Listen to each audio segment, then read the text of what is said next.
भूखी चिड़िया। सालों पहले एक घंटा घर में चुनमुन नाम की चिड़िया अपने माता पिता और 5 भाइयों के साथ रहती थी। चुनमुन चिड़िया एक छोटी सी चिड़िया थी। उसके पंख बहुत ही मुलायम थे। उसकी माँ ने उसे घंटाघर के ताल पर चहकना सिखाया था। घंटाघर के पास ही एक घर था जिसमें पक्षियों से प्यार करने वाली एक महिला रहती थी। वह औरत चिड़ियों से इतना प्यार करती थी कि चुनमुन चिड़िया और उसके परिवार के लिए रोज रोटी का टुकड़ा डालने आती थी।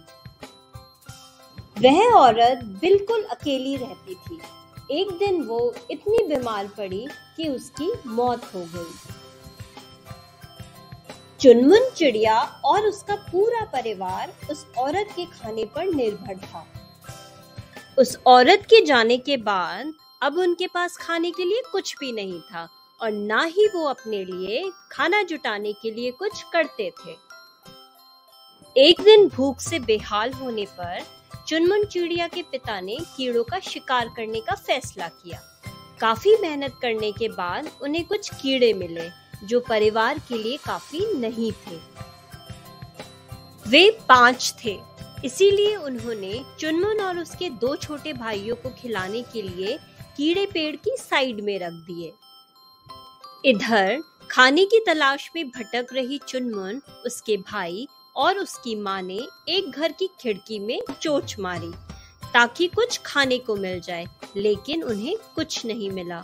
उल्टा घर के मालिक ने उन पर कलर फेंक दिया जिससे कि चारों भूरे रंग के हो गए।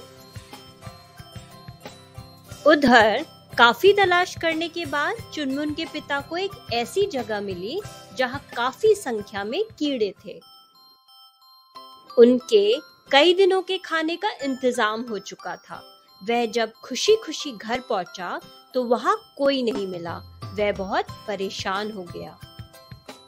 तभी चुनमुन चिड़िया, उसकी माँ और उसका भाई घर वापस लौटे तो पिता उन्हें पहचान नहीं पाया और गुस्से में उन्होंने सबको भगा दिया। चुनमुन ने पिता को समझाने की काफी कोशिश की। उसने बार बार बताया कि किसी ने उनके ऊपर रंग फेंक दिया है, लेकिन चुनमुन के पिता ने मानने से इनकार कर दिया। चुनमुन की माँ और भाई सब निराश हो गए, लेकिन चुनमुन ने हार नहीं मानी। वह उन्हें लेकर तालाब के पास गई और नहलाकर सबका रंग हटा दिया। अब चारों अपने पुराने रूप में वापस आ गए। अब चुनमुन के पिता ने भी उन्हें पहचान लिया और सबसे माफी मांगी। अब सब मिलकर खुशी खुशी एक साथ रहने लगे। उनके पास खाने को भी अब कोई कमी नहीं थी। कहानी की सीख।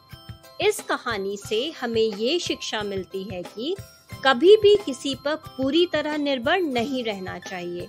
इंसान को खुद मेहनत करके अपनी जरूरत की चीजों को जुटाने की कोशिश करनी चाहिए।